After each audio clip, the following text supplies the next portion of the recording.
देखिए, राजनेताओं के अपने अपने विचार थे और कुछ लोग तो अपने अपने राज्य, जिनकी सरकारें राज्यों में हैं, वो अपने अपने राज्यों की बात करते रहे ज़्यादातर।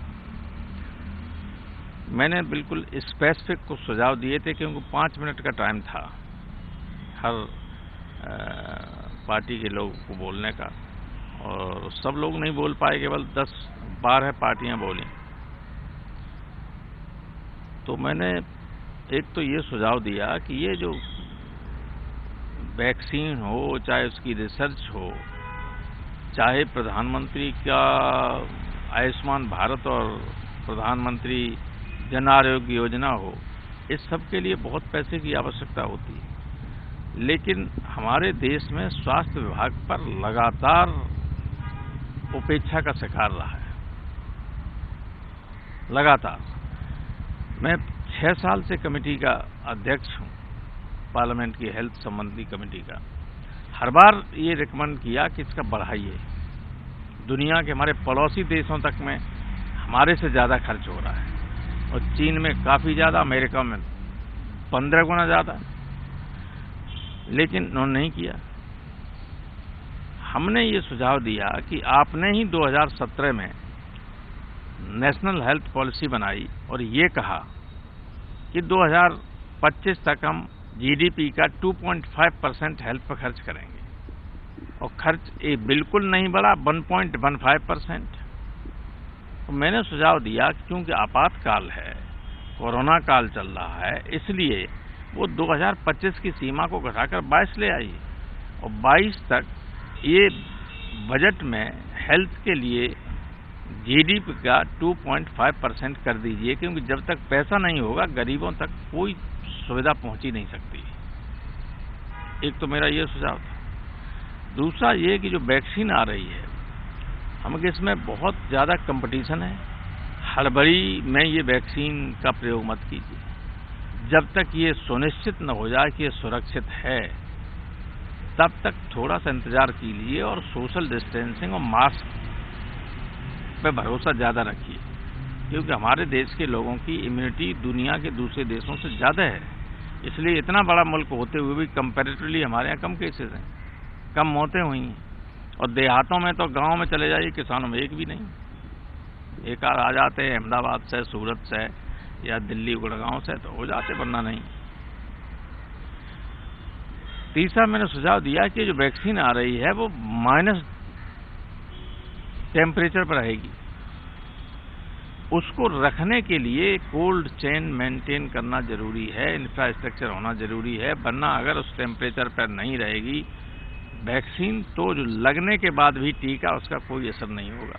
आदमी समझेगा हमारे वैक्सीन लग गई और वो निश्चिंत हो जाएगा और वैक्सीन निष्प्रभावी होगी। और दूसरे ये है कि ये जो कंपटीशन चल रहा है, इसमें वैक्सीन की जो क्वालिटी और प्राइस दोनों पर ध्यान देना पड़ेगा। कहीं इसकी स्मगलिंग न होने लगे, कहीं कालाबाजारी न होने लगे। और इंटरपोल ने कल ही कहा है, चेतावनी दी है कि नकली वैक्सीन आ सकती है। तो इन सबको बहुत ध्यान में रखना होगा, सावधानी बरतनी पड़ेगी, और हिंदुस्तान की अपनी जो वैक्सीन है उसको बढ़ावा, उसको जल्दी विकसित हो, इसके लिए साइंटिस्ट को जितनी मदद कर सकते हो गवर्नमेंट को करनी चाहिए। थोड़े से समय में यही सुझाव दे सकते थे, वरना इस पर तो मैं तो कितना भी बोल सकता हूँ। लेकिन साथ में सचिव का एक प्रेजेंटेशन भी था, प्रेजेंटेशन कितना कारगर रहा और किस तरीके से देखते हैं इस पूरे प्रेजेंटेशन को? वो प्रेजेंटेशन मैं कई बार देख चुका हूँ, हमारी कमेटी में वो प्रेजेंटेशन दे चुके, वो तो सही है, बहुत विस्तार से था। और तकनीकी दृष्टि से, आबादी के दृष्टि से अगर देखें तो हमारे यहाँ जो रेट है वो सबसे कम है, क्योंकि सबसे बड़ा मुल्क है। तो पर मिलियन अगर हम पॉजिटिविटी देखेंगे और मोर्टेलिटी देखेंगे तो दुनिया में सारे देशों से कम है। वो सही है, और उसमें वो तथ्य पे आधारित था, बहुत अच्छा प्रेजेंटेशन था भूषण साहब। आज प्रधानमोदन में ये बात भी कही है कि वैक्सीन का जो इंतजार है वो लगभग खत्म हो गया है और 1 हफ्ते के अंदर वैक्सीन शायद हो सकता है कि मार्केट में उपलब्ध हो जाए। मैंने प्रधानमंत्री जी को इस बात के लिए धन्यवाद दिया था कि आप कम से कम उन लैब्स में गए जहां हमारे साइंटिस्ट काम करते हैं। इनसे उनका मनोबल बढ़ता है। जब देश का प्रधानमंत्री जाता है कहीं, शाबाशी देते, सर पे हाथ रख के किसी साइंटिस्ट से कहता है वेल कीप इट अप, तो उससे उनका मनोबल बढ़ता है और हो सकता है कि उससे हम जल्दी ही वैक्सीन को तैयार कर लें और वो सस्ती वैक्सीन होगी, क्योंकि बाहर वाले तो इस वक्त मौका है लोगों को कमाने के लिए।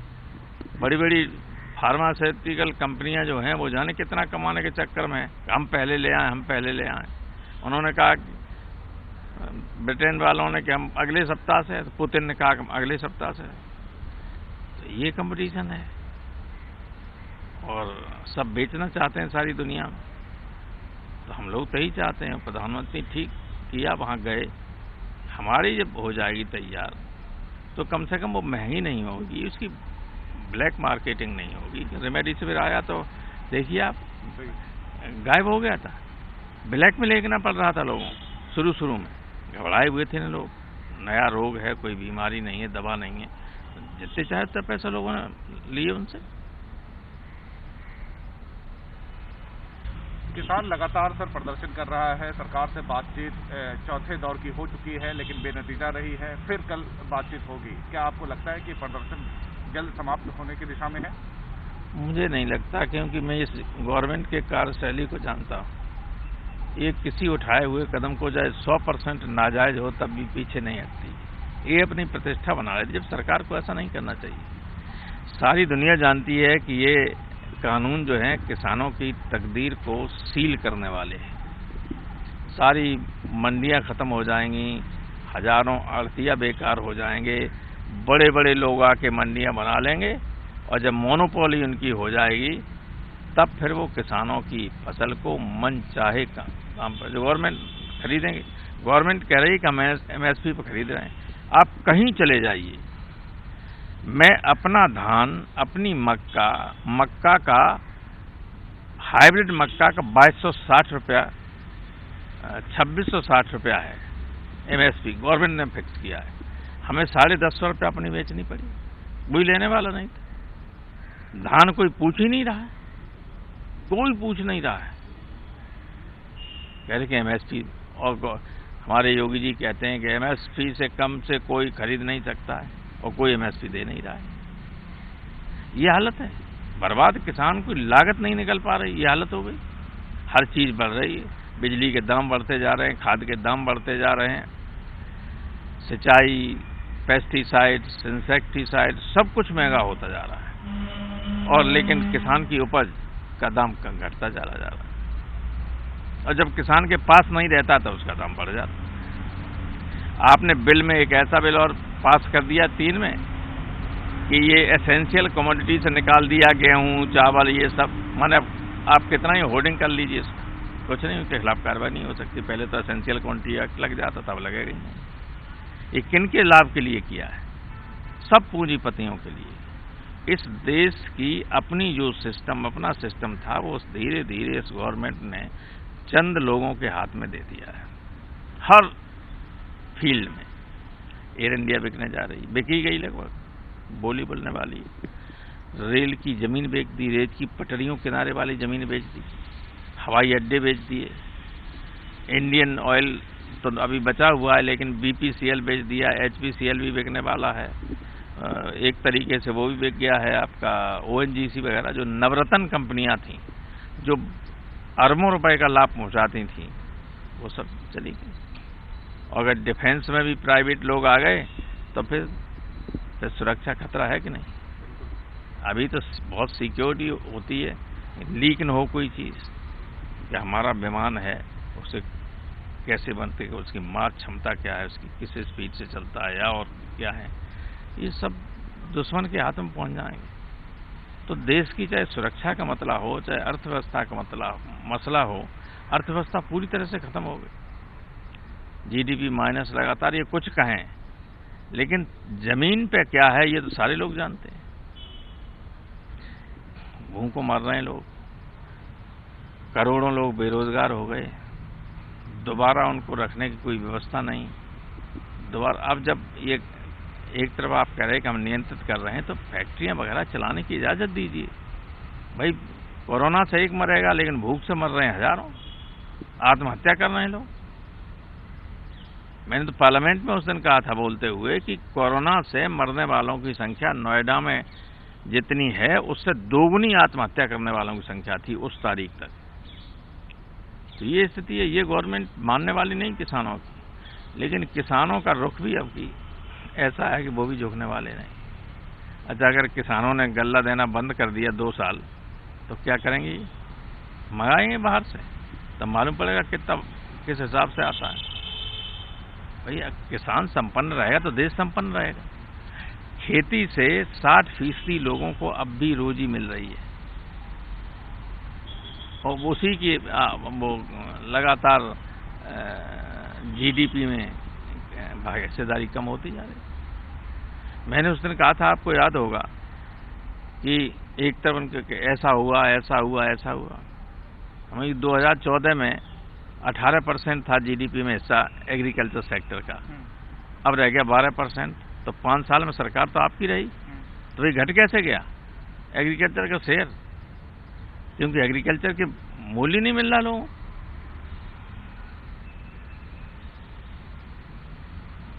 प्रोसेसिंग की व्यवस्था नहीं। आप आश्चर्य करेंगे कि इस देश में लगभग 60,000 करोड़ रुपए की सब्जियां, फल और मांस वगैरह हर साल सड़ जाता है। 60,000 करोड़ की, क्योंकि प्रोसेसिंग की व्यवस्था नहीं। 2-3% प्रोसेसिंग है केवल। ब्राजील में 80% है, ब्रिटेन में 70% है, अमेरिका में 65%, हमारे यहाँ 3%, 1% से 3% हो पाया 10 साल में। आप देख रहे हैं कि हमारे जो फल सेब होते हैं, आप थोड़ी देर दिनों बाद वो खाने लायक नहीं रहते, और यहाँ आता है न्यूजीलैंड का, अमेरिका का, आप खान मार्केट से ले आइए, ऐसा लगता है ताज़ा है। ये प्रोसेसिंग का कमाल है ना। अगर ये हमारे यहाँ जो सेब पैदा होता है हिमाचल प्रदेश में या कश्मीर में, अब उत्तराखंड में भी होने लगा, और वो इन किसी से जो विदेशों से सेब आते हैं उससे खराब नहीं है, कुछ मामले में बेहतर है मंडी का और ये हिमाचल प्रदेश का, लेकिन प्रोसेसिंग की व्यवस्था नहीं। तो कोई ध्यान ही नहीं दे रहा है कोई। आप फूड प्रोसेसिंग मंत्रालय अलग है, आप जरा उठा के देख लीजिए बजट कितना है इसका, कुछ भी नहीं। तो किसानों का आंदोलन सही, समाजवादी पार्टी इसका समर्थन भी करती है, और 7 तारीख को पूरे उत्तर प्रदेश में किसान समाजवादी पार्टी के नेतृत्व में सड़कों पर पैदल मार्च करेगा।